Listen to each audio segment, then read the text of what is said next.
ಚಿತ್ರದುರ್ಗ ಮೂಲದ ರೇಣುಕಾಸ್ವಾಮಿ ಕೊಲೆ ಪ್ರಕರಣದಲ್ಲಿ ನಟ ದರ್ಶನ್ ಅಂಧರಾಗಿರ್ತಕ್ಕಂಥದ್ದು. ಈ ಒಂದು ಸಂದರ್ಭದಲ್ಲಿ ನಮ್ಮ ಜೊತೆ ವಾಣಿಜ್ಯ ಮಂಡಳಿಯ ಮಾಜಿ ಅಧ್ಯಕ್ಷರಾದಂತಹ ಬಾಮ ಹರೀಶ್ ಅವರು ನಮ್ಮ ಜೊತೆಗಿದ್ದಾರೆ.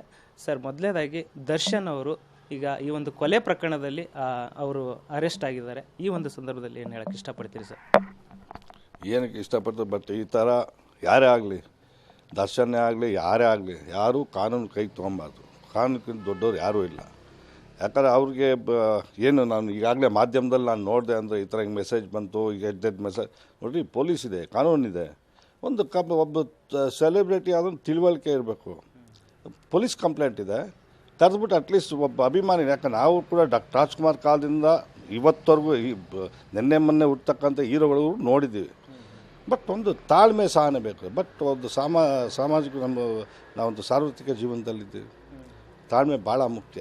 ಕರೆದು ಹೇಳ್ಬೋದಾಯ್ತು. ಓಕೆ, ಒಬ್ಬ ಫೇಮಸ್ ನಟ, ಸಾಮಾನ್ಯ ವ್ಯಕ್ತಿಗೂ ಕೂಡ ಈಗ ಒಂದು ತಿಳುವಳಿಕೆ ಇರುವಂಥದ್ದು. ಜೊತೆಗೆ ಇವರು ದೊಡ್ಡ ನಟರು, ಸ್ಟಾರ್ ನಟರು.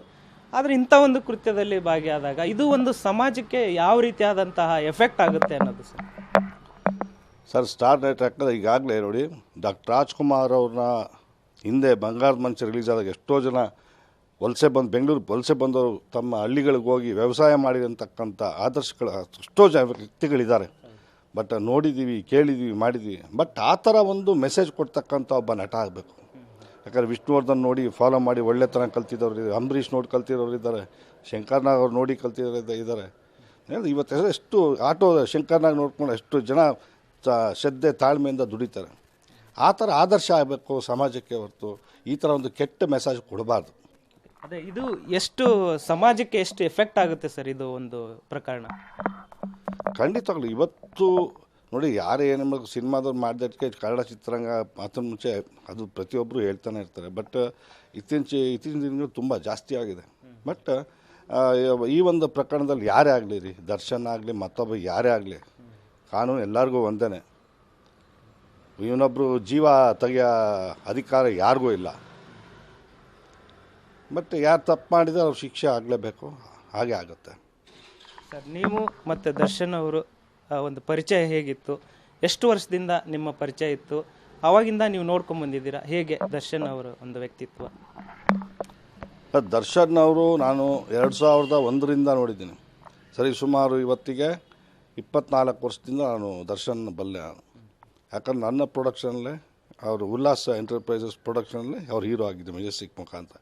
ಅದಕ್ಕೆ ಮುಂಚೆ ಸಣ್ಣ ಪುಟ್ಟ ಮಾಡಿದರು, ಬಟ್ ಮೆಜೆಸ್ಟಿಕ್ ಮುಖಾಂತರ ಅವರು ಹೀರೋ ಆದರು. ಅವತ್ತಿಂದ ನಾನು ಅವತ್ತಿನ ತುಂಬ ಒಳ್ಳೆಯ ವ್ಯಕ್ತಿತ್ವ, ತುಂಬ ಒಂದು ಸಂಸ್ಕಾರ. ನಾವು ತುಂಬ ಭಾಳ ಇಷ್ಟಪಡ್ತಾರೆ. ತಂದೆ ತಾಯಿ ಅಂತೂ ತುಂಬ ಒಳ್ಳೆಯವರು, ತಮ್ಮ ಅವ್ರ ಕುಟುಂಬ ಎಲ್ಲ ತುಂಬ ಒಳ್ಳೆಯದು. ಬಟ್ ನಾನು ಸುಮಾರು ವರ್ಷಗಳ ನಂತರವರೆಗೂ ನನ್ನ ಹತ್ರ ಟಚ್ಚಲ್ಲಿದ್ದರು. ಸುಮಾರು ನಮ್ಮ ಮೆಜೆಸ್ಟಿಕ್ ರಿಲೀಸ್ ಆಗಿ ಒಂದು 7ನೇ ಇಸ್ವಿ 8ನೇ ಇಸ್ವಿವರೆಗೂ ನನ್ನ ಹತ್ರನೇ ಟಚ್ಚಲ್ಲಿ. ಆಮೇಲೆ ಅವರು ದೂರ ಆದ ನಾವು ಡಿಸ್ಟೆನ್ಸ್ ಮೇಂಟೈನ್ ಮಾಡ್ತೀವಿ. ಯಾಕಂದರೆ ಏನಾಗುತ್ತೆ, ಕೆಲವು ಇಷ್ಟ ಇದ್ದರೆ ನಮ್ಮ ಹತ್ರ ಯಾರು ಬರ್ತಾರೆ ನಾವು ಪ್ರೀತಿಸ್ತೀವಿ, ನಮ್ಮ ಹತ್ರ ಯಾರು ಬರಲ್ಲ ಪ್ರೀತಿಸಲ್ಲ.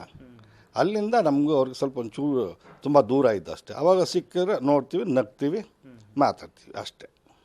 ಇತ್ತೀಚಿನ ದಿನಗಳಲ್ಲಿ ದರ್ಶನ್ ಅವರು ಪದೇ ಪದೇ ಇಂಥ ಆರೋಪಗಳನ್ನು ಎದುರಿಸ್ತಾ ಇರ್ತಕ್ಕಂಥದ್ದು ಎಷ್ಟು ಸಮಂಜಸ ಸರ್? ಇದು ಆ್ಯಕ್ಚುಲಿ ಯಾರೇ ಆಗಲಿ, ದರ್ಶನೇ ಅಲ್ಲ, ಇನ್ನೊಬ್ಬ ವ್ಯಕ್ತಿ ಸರ್ ಒಂದು ಸತಿ ತಪ್ಪು ಮಾಡ್ತಾರೆ, 2 ಸತಿ ತಪ್ಪು ಮಾಡ್ತಾರೆ, ಪದೇ ಪದೇ ಅದೇ ತಪ್ಪು ಮಾಡ್ತಾಯಿದ್ರೆ ಅದು ಸರಿ ಅನಿಸಲ್ಲ. ಆಮೇಲೆ ಅವ್ರ ಅಭಿಮಾನಿಗಳಿಗೆ ಏನು ಸಂದೇಶ ಕೊಡ್ತಾರೆ? ಇವ್ರು ಮಾಡ್ತಾರದೇ ಸರಿ ಅಂತಾರೆ. ಬಟ್ ಅದು ಮಾಡಬಾರ್ದು ಖಂಡಿತ. ದರ್ಶನೇ ಆಗಲಿ, ಯಾರೇ ಆಗಲಿ. ಬಟ್ ಮನುಷ್ಯ ಅಂದರೆ ಜೀವನದಲ್ಲಿ ಮನುಷ್ಯಗೆ ಬರ್ತೀನಿ ಯಾರಿಗೂ ಬರೋಲ್ಲ. ಜೀವನದಲ್ಲಿ ತಪ್ಪು ಮಾಡೇ ಮಾಡ್ತಾನೆ.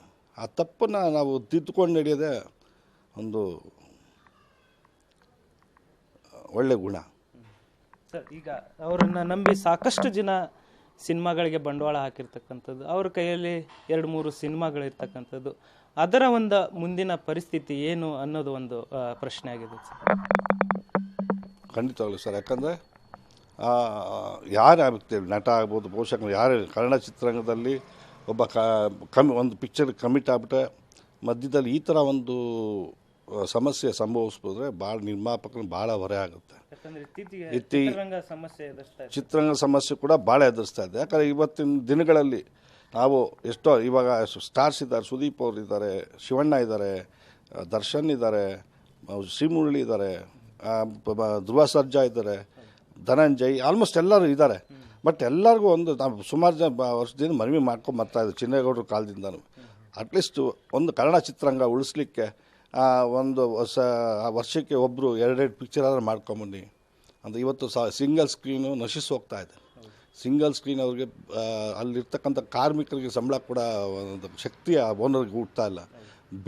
ಎಲೆಕ್ಟ್ರಿಸಿಟಿ ಬಿಲ್ ಕಟ್ಟೋಕ್ಕಾಗ್ತಾ ಇಲ್ಲ. ಸೊ ಆ ಥರ ಒಂದು ಪರಿಸ್ಥಿತಿ ಎದುರಿಸ್ತಾ ಇದೆ. ಬಟ್ ಆ ಜವಾಬ್ದಾರಿ ವಾಣಿಜ್ಯ ಮಂಡಳಿ ಮೇಲೆ ಅಲ್ಲ, ಬರೀ ಮಾತು ಮುಂಚೆ ವಾಣಿಜ್ಯ ಮಂಡಳಿ ಮೇಲೆ ದೂರದಲ್ಲ. ಯಾಕಂದ್ರೆ ನಟರುಗಳ ಜವಾಬ್ದಾರಿ ಕೂಡ ಕನ್ನಡ ಚಿತ್ರರಂಗದ ಮೇಲಿದೆ. ಯಾಕಂದರೆ ಅವತ್ತಿನ ಕಾಲದಲ್ಲಿ ಡಾಕ್ಟರ್ ರಾಜ್ಕುಮಾರ್ ಅವರು, ವಿಷ್ಣುವರ್ಧನ್, ಅಂಬರೀಷು, ಶಂಕರ್ ನಾಗು, ಅನಂತ್ ನಾಗು ಇವರೆಲ್ಲ ಇದ್ದಂಥ ಸಂದರ್ಭದಲ್ಲಿ ಅವ್ರು ವರ್ಷಕ್ಕೆ 4-5 ಸಿನಿಮಾ ಮಾಡೋರು. ಇವತ್ತುವರೆಗೂ ಅವರೆಲ್ಲ ಜನಗಳ ಮನಸ್ಸಲ್ಲೂ, ಸಣ್ಣ ಮಗುವಲ್ಲೇ ಮನಸ್ಸಲ್ಲಿ ಉಳ್ಕೊಂಡಿದ್ದಾರೆ ಅಂದರೆ ಅವ್ರು ಮಾಡಿರ್ತಕ್ಕಂಥ ಸಾಧನೆಗಳು. ಯಾಕಂದ್ರೆ ಕನ್ನಡ ಚಿತ್ರರಂಗ ಇಲ್ಲಿವರೆಗೂ ಬೆಳೀಲಿಕ್ಕೆ ಸಾಧ್ಯ ಕೂಡ ಅವರೇ. ಸೊ ಹಂಗಾಗಿ ಇವ್ರಿಗೆ ಅವ್ರೇನು ಜವಾಬ್ದಾರಿ ತೊಗೊಂಡು ಮಾಡಿದ್ರು ಇವ್ರುಗಳ ಮೇಲೂ ಇರುತ್ತೆ, ಇವ್ರು ಕ್ಯಾರಿ ಮಾಡ್ಕೊಂಡು ಹೋಗಬೇಕು. ಸರ್, ಇತ್ತೀಚೆಗೆ ಥಿಯೇಟ್ರಿಗೆ ಜನ ಬರ್ತಾ ಇಲ್ಲ, ಚಿತ್ರರಂಗಗಳು ಕೂಡ, ಚಿತ್ರ ಮಂದಿರಗಳು ಅವು ಕೂಡ ಈಗ ನಶಿಸಿ ಹೋಗ್ತಾ ಇರ್ತಕ್ಕಂಥದ್ದು, ಮುಚ್ತಾ ಇರ್ತಕ್ಕಂಥದ್ದು ಇದು ಒಂದು ಸಮಸ್ಯೆ ಆಗಿದೆ. ಜೊತೆಗೆ ಜನರಲ್ಲಿ ಈ ಥರ ಒಂದು ಇನ್ಸಿಡೆಂಟ್ ಆದಾಗ ಜನರಿಗೆ ಚಿತ್ರರಂಗ ಆಗಲಿ ಮತ್ತು ವಾಣಿಜ್ಯ ಮಂಡಳಿ ಆಗಿರ್ಬೋದು, ನಟರ ಮೇಲೆ ಯಾವ ರೀತಿಯಾದಂಥ ಪರಿಣಾಮ ಬೀರುತ್ತೆ ಸರ್ ಇದು? ಖಂಡಿತವಾಗ್ಲೂ. ಯಾಕಂದರೆ ಈ ಥರ ಒಂದು ಪ್ರಕರಣ ಇದ್ದಾಗ ಜನಗಳು ತುಂಬ ದೂರ ಆಗ್ತಾರೆ. ಒಬ್ಬ ನಟ ಆಗಲಿ, ಒಬ್ಬ ವ್ಯಕ್ತಿ, ದರ್ಶನ್ನೇ ಹೇಳ್ತಾರೆ ನಾನು, ಆ ದರ್ಶನ್ ಜಾಗದಲ್ಲಿ ಯಾರೇ ಇದ್ದರೂ ಕೂಡ ಈ ಥರ ಒಂದು ಪ್ರಕರಣದಲ್ಲಿ ಸಿಲುಕಿದಾಗ ಇದ್ದಾಗ ಏನಾಗುತ್ತೆ ಅಂದರೆ ಇವನಿಗೆ ಮನುಷ್ಯತ್ವ ಇದೆಯಾ, ಮಾನವೀಯತೆ ಇದೆಯಾ ಅನ್ನೋ ಥರ ಒಂದು ಬಂದೇ ಬರುತ್ತೆ. ಏನಾಗುತ್ತೆ, ಸಮಾಜ ತನ್ನಷ್ಟಕ್ಕೆ ತಾನೇ ದೂರ ಆಗ್ತಾರೆ. ಯಾರು ರಕ್ತ ಹತ್ರ ಕೆಲವರು ಇರ್ತಾರೆ, ಕೆಲವು ಏನಾಗುತ್ತೆ, ಕೆಲವು ಒಳ್ಳೆ ಮನಸ್ಸಿಂದ ಇರ್ತಾರೆ, ಕೆಲವು ವಿಕೃತ ಮನಸ್ಸಿಂದ ಇರ್ತಾರೆ, ಆ ಥರ ಎಲ್ಲ. ಬಟ್ ಏನೋ ಈ ಥರ ಒಂದು ಇದು ಒಂದು ಚಿತ್ರರಂಗಕ್ಕೆ ಮಾಡಿದ್ರಿಂದ ಬಟ್ ಪ್ರೇಕ್ಷಕರು ಕೂಡ ಗೊಂದಲ ಮೂಡುತ್ತೆ. ಪ್ರೇಕ್ಷಕರು ಅಲ್ಲ, ಚಿತ್ರರಂಗದ ಮೇಲೆ ಏನೇನು ಎಫೆಕ್ಟ್ ಆಗುತ್ತೆ ಅಂದರೆ, ಯಾಕಂದರೆ ದರ್ಶನ್ ಮಾಡ್ತಕ್ಕಂಥ ಚಿತ್ರಗಳು, ಯಾಕೆ ಅಭಿಮಾನಿಗಳು, ಯಾಕೆ ದರ್ಶನ್ ಭಾಳ ಅಪಾರವಂಥ ಅಭಿಮಾನಿ ಗಳಿಸಿದ್ದಾರೆ. ಬಟ್ ಅವರಲ್ಲಿ ಅಭಿಮಾನ ಇನ್ನೂ ಹೆಚ್ಚಿಸ್ಕೊಳ್ತಾ ಹೋಗ್ಬೇಕು ಹೊರತು, ಯಾಕಂದ್ರೆ ಡಾಕ್ಟರ್ ರಾಜ್ಕುಮಾರ್ ಅಭಿಮಾನಿಗಳೇ ದೇವರು ಅಂತಿದೆ. ಬಟ್ ನಿಜವಾಗ್ಲೂ ಪಾಪ ಆ ಹುಡುಗ ತೀರ್ಕೊಂಡಾಗ ಅವ್ನು ದರ್ಶನ್ ಭಾಳ ದೊಡ್ಡ ಅಭಿಮಾನಿ ಅಂತ. ಯಾಕಂದ್ರೆ ನಾನು ಇತಿಹಾಸದಲ್ಲೇ ಕೇಳಿಲ್ಲ ಈ ಥರ ಒಬ್ಬ ನಟ ತನ್ನ ಅಭಿಮಾನಿನ ಪ್ರಕರಣದಲ್ಲಿ ಸಿಲುಕ್ತಾರೆ ಅಂತೇಳಿ. ಯಾಕಂದರೆ ಮಿಕ್ಕಿದ ತನಿಖೆ ನಡೀತಾ ಇದೆ, ಸಿಲುಕ್ತಾರೆ ಅಂತೇಳಿ ನಾನು ಅಂದ್ಕೊಂಡಿಲ್ಲ. ಬಟ್ ಇತಿಹಾಸದಲ್ಲಿ ನಾನು ನೋಡಿಲ್ಲ, ಕೇಳಿಲ್ಲ ನಾನು. ಬಟ್ ನಿಜ ಬೇಸರ ಆಗ್ತದೆ.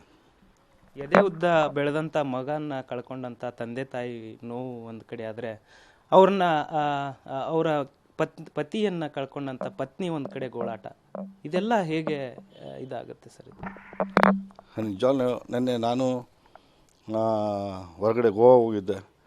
ಬಂದಂಥ ಸಂದರ್ಭದಲ್ಲಿ ಇದು ನಮ್ಮ ಸೋಷಿಯಲ್ ಮೀಡಿಯಲ್ಲಿ ನೋಡ್ತಾ ಬಂದೆ. ಪಾಪ ಆ ತಂದೆ ತನ್ನ ಮಗನ ಬೆಳೆದಂಥ ಮಗ ಮತ್ತು ದುಡಿತಕ್ಕಂಥ ಮಗನ ಸಾವು ನೋಡಿ ಆ ಗೋಳು ನಿಜ ಭಾಳ ಬೇಸರ ಆಯಿತು, ಭಾಳ ನೋವಾಯಿತು.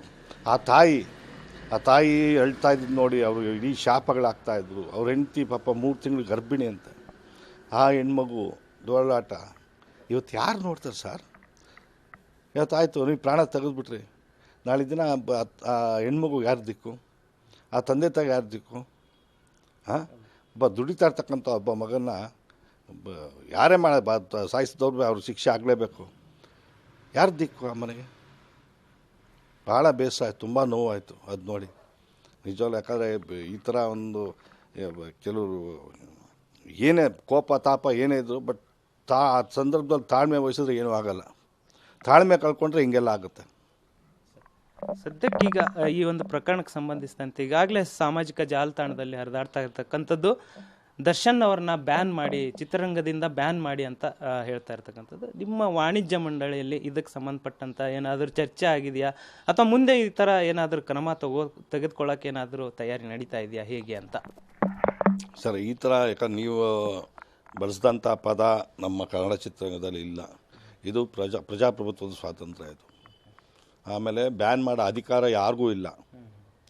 ಒಂದು ಈ ಥರ ಒಂದು ಪ್ರಕಾರ ಜನಗಳು ತಮ್ಮ ನಟ ಆಗ್ಬೋದು, ಒಬ್ಬ ರಾಜಕಾರಣಿ ಆಗ್ಬೋದು, ಒಬ್ಬ MLA ಆ ಥರ ಇದು ಜನಪ್ರತಿನಿಧಿಗಳಾಗ್ಬೋದು, ತಮ್ಮ ಇಮೇಜ್ ಇರೋವ್ರಿಗೂ ತನ್ನ ಅಭಿಮಾನಿಗಳು ತಮ್ಮ ವೋಟರ್ಸ್ಗಳನ್ನ ಉಳಿಸ್ಕೊತಾರೆ. ತಮ್ಮ ಇಮೇಜನ್ನು ಯಾವಾಗ ಕಳ್ಕೊತಾರೆ, ತನ್ನ ಅಭಿಮಾನಿಗಳು ಕಳ್ಕೊತಾರೆ, ತನ್ನ ವೋಟರ್ಸ್ ಕೂಡ ಕಳ್ಕೊತಾರೆ. ಏನು ಗೊತ್ತಪ್ಪ ಅದು ಯಾಕಂದರೆ ನೀವು ಬಳಸಿದಂಥ ಪದಕ್ಕೆ ಇದೆ ಅರ್ಥ. ಸಾಮಾಜಿಕ ಜಾಲತಾಣದಲ್ಲಿ ಇದು ಹರಿದಾಡ್ತಾ ಇರ್ತಕ್ಕಂಥ ಪೋಸ್ಟ್ ಏನಂದರೆ ಅವ್ರನ್ನ ಬ್ಯಾನ್ ಮಾಡಿ ಅವ್ರ ಚಿತ್ರಗಳನ್ನು ರಿಲೀಸ್ ಮಾಡೋದು ಬೇಡ, ನಾವು ಅವ್ರ ಸಿನಿಮಾಗಳನ್ನು ಇನ್ನು ಮುಂದೆ ನೋಡಲ್ಲ ಅಂತ ಕೆಲವರು ವ್ಯಕ್ತಪಡಿಸ್ತಕ್ಕಂಥ ಅವ್ರ ಆಕ್ರೋಶ ಇದು. ಅದು ಸಾರ್ವಜನಿಕರು ಇರ್ಬೋದು, ಪ್ರೇಕ್ಷಕರು ಇರ್ಬೋದು. ಬಟ್ ಈ ಒಂದು ಪದ ಏನಿದೆ ನಮ್ಮ ವಾಣಿಜ್ಯ ಮಂಡಳಿ ಕಾಂಪೌಂಡ್ ಒಳಗಡೆ ಇಲ್ಲ. ಬಟ್ ಏನೋ ಕರೆದ್ಬಿಟ್ಟು ಒಳ್ಳೇದು ಮಾತಾಡ್ತೀವಿ, ಒಳ್ಳೇದು ಹೇಳ್ತೀವಿ, ಒಳ್ಳೇದು ಇದು ಮಾಡ್ತೀವಿ. ಬಟ್ ಈ ಥರ ಬ್ಯಾನ್ ಅಂತ ಪದ ನಾವು ವಾಣಿಜ್ಯ ಮಂಡಳಿಯಲ್ಲೂ ಉಪಯೋಗಿಸಲ್ಲ. ಆ ಒಂದು ಇದು ಬೇಡ. ಯಾಕಂದರೆ ಪ್ರಜಾಪ್ರಭುತ್ವ ಸ್ವಾತಂತ್ರ್ಯ ಪ್ರತಿಯೊಂದು ಸ್ವಾತಂತ್ರ್ಯ ಇದೆ. ನಾನು ಹೇಳ್ದಂಗೆ ಬ್ಯಾನ್ ಅನ್ನೋದು ಜನ ಮಾಡಬೇಕು, ಚೇಂಬರ್ ಅಲ್ಲ. ಓಕೆ, ಈ ಒಂದು ಕೇಸಲ್ಲಿ ದರ್ಶನ್ ಖುಲಾಸೆ ಆಗಿ ಬರ್ತಾರಾ ಅಥವಾ ಈ ಒಂದು ಓವರ್ ಆಲ್ ಪ್ರಕರಣದ ಬಗ್ಗೆ ಹೇಳೋದಾದ್ರೆ ಏನು ಹೇಳ್ತೀರಾ ಸರ್? ಕಾನೂನಿದೆ, ಕಾನೂನಿನ ತೀರ್ಮಾನ ತಗೊಳ್ಳೋಕೆ ಪೊಲೀಸ್ನವ್ರು ಇದ್ದಾರೆ, ಪ್ರಾಮಾಣಿಕವಾಗಿ ತನಿಖೆ ಮಾಡ್ತಾ ಇದ್ದಾರೆ. ಅವ್ರ ತೀರ್ಮಾನ ಅಂತಿಮ. ಯಾಕಂದ್ರೆ ಕಾನೂನು ಮುಂದೆ ಎಲ್ಲರೂ ತಲೆ ಬಾಗಲೇಬೇಕು. ಇದಿಷ್ಟು ವಾಣಿಜ್ಯ ಮಂಡಳಿಯ ಮಾಜಿ ಅಧ್ಯಕ್ಷರು ಮತ್ತು ನಿರ್ಮಾಪಕರಾದಂತಹ ಬಾಮ ಹರೀಶ್ ಅವರ ಮಾತಾಗಿತ್ತು. ಕ್ಯಾಮ್ರಾ ಪರ್ಸನ್ ಶರತ್ ಜೊತೆ ಧನು ಎಲ್ಗಾಚ್, ಪಬ್ಲಿಕ್ ಟಿವಿ, ಬೆಂಗಳೂರು.